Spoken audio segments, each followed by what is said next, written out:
सीतागढ़ गांव में एक लल्लन नाम का बेहद गरीब किसान रहता था, जिसके पास एक छोटा सा खेत था। उस छोटे से खेत में लल्लन की जो भी पैदावार होती, उसी से वो अपने घर का गुजर बसर करता था। लल्लन कड़ी मेहनत करता, लेकिन बावजूद उसके वो अपने परिवार को अच्छी सुख सुविधाएं नहीं दे पाता। लेकिन लल्लन जो भी कमाता, उससे वो और उसका पूरा परिवार काफी संतुष्ट रहता। कमली, अरे ओ कमली। हाँ हाँ बोलिए, सुन रही हूँ। मैं सोच रहा था कि अपने खेत में इतनी फसल तो हो नहीं पाती है, तो क्यों ना मैं गांव वालों के खेत में काम कर लूं। पैसा आएगा तो बिटिया की अच्छे से पढ़ाई हो पाएगी। हाँ, अब तो बिटिया को भी स्कूल भेजना है, कैसी होगा मुझे तो कुछ भी समझ नहीं आ रहा। तुम चिंता क्यों करती हो भाग्यवान, मैं सब कर लूंगा। अच्छा, अब तुम जल्दी से मेरा खाना बांध दो, मुझे खेत पर जाने के लिए देर हो रही है। अरे हाँ, ये लो अपना खाना। लल्लन खाना लेकर अपने खेत की तरफ जा ही रहा होता है कि उसे रास्ते में गांव के राजा की पालकी नजर आती है। पालकी को देखकर लल्लन सोचता है, क्यों ना मैं राजा से ही कोई काम मांग लूं, क्योंकि अपनी प्रजा की मदद करना ही तो एक राजा का कर्तव्य होता है। यही सोचकर वो दौड़ा दौड़ा राजा की पालकी के पास पहुंच जाता है और जोर जोर से चिल्लाने लगता है, राजा साहब, राजा साहब। जब लल्लन की आवाज से राजा की पालकी नहीं रुकती, तो वो राजा की पालकी के सामने जाकर खड़ा हो जाता है। राजा साहब नमस्ते। कौन हो तुम और मेरी पालकी रोकने की हिम्मत कैसे हुई तुम्हारी? माफ कर देना राजा साहब, मैं ललन। मैंने पीछे से आपको काफी आवाज लगाई, जब आपने नहीं सुना तो ही मैं आपकी पालकी के आगे आया। जो भी हो, तुम्हें पता नहीं है कि मेरी पालकी के बीच रास्ते में रुकवाने की अनुमति किसी को नहीं। मैं मजबूर था राजा साहब, मुझे क्षमा करें। कैसी मजबूरी? राजा साहब, मुझे कुछ काम चाहिए था, क्या आप मुझे अपने राजमहल में कोई काम दे सकते हैं? मेरी पालकी रुकवाकर तुम दंड के पात्र हो, लेकिन मैं तुम्हें कुछ नहीं कह रहा हूँ, और काम तो दूर, तुम मेरे राजमहल में नजर भी मत आना। इतना कहकर राजा वहाँ से चला जाता है और निराश लल्लन भी अपने खेत में वापस आ जाता है। पता नहीं राजा साहब क्यों नाराज हो गए, शायद मुझे उनकी पालकी को नहीं रुकवाना चाहिए था। अगर मैं ऐसा न करता तो शायद मुझे कभी तो उनके महल में काम मिल ही जाता, लेकिन अब। इतना कहकर लल्लन अपने खेत में काम करने लगता है।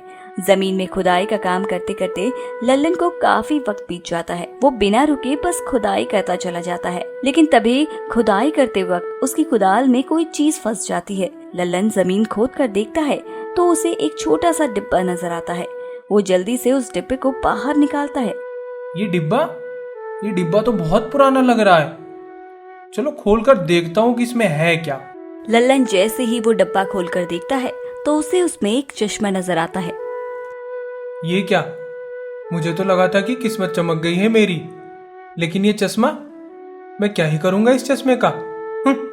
इतना कहकर लल्लन उस चश्मे को पास के ही एक पेड़ के पास फेंक देता है और फिर से अपने खेतों के काम पर जुट जाता है। थोड़ी ही देर बाद जब काम कर लल्लन घर जाने लगता है तो वो पेड़ के नीचे से उस चश्मे को भी उठा लेता है। ये चश्मा कुछ ना सही, लेकिन धूप से तो बचा ही सकता है, इसे रख ही लेता हूँ।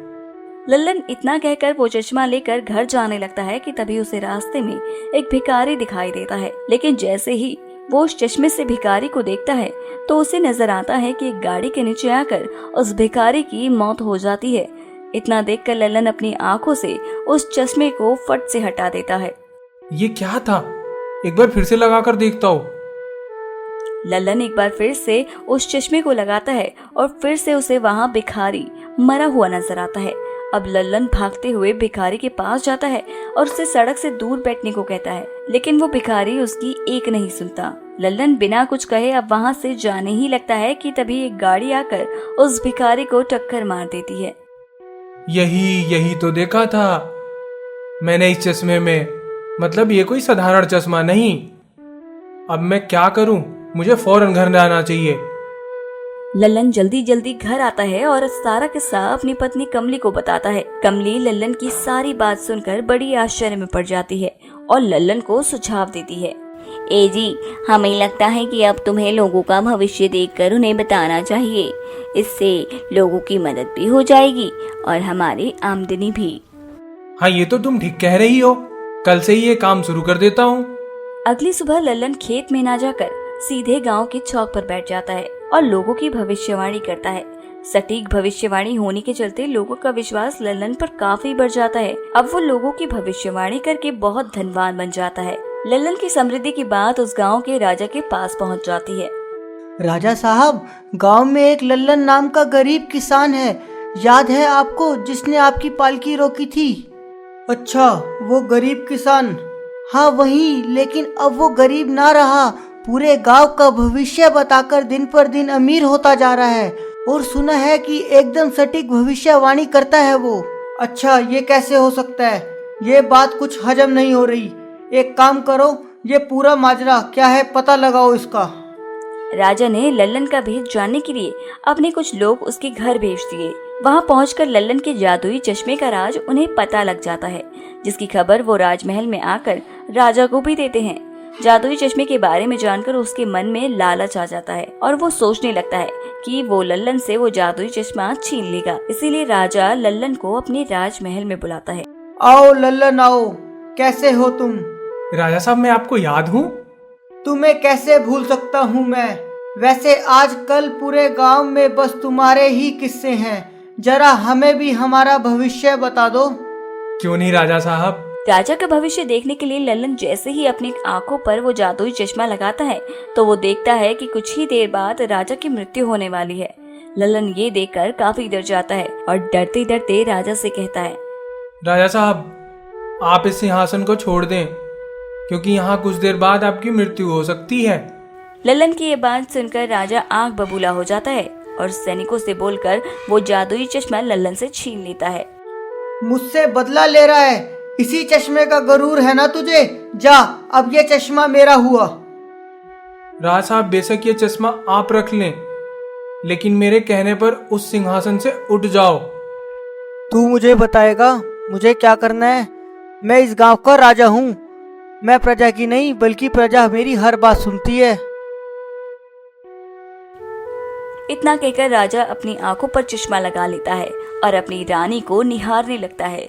चश्मे में वो रानी रोती हुई अपनी चूड़ियां तोड़ने लगती है और अपने मांग का सिंदूर हटाने लगती है। ये देखकर राजा बहुत ही घबरा जाता है और झट से अपना चश्मा उतारकर लल्लन की ओर फेंक देता है। राजा जैसे ही चश्मा फेंकता है कि तभी राजा के सिंहासन से लटकता सांप राजा को डस लेता है और मौके पर ही राजा की मौत हो जाती है। मैंने तो राजा साहब को खूब समझाया था, लेकिन वो मेरी बात सुनना ही नहीं चाहते थे। जो हुआ सो हुआ, अब मुझे भी यहाँ से जाना चाहिए।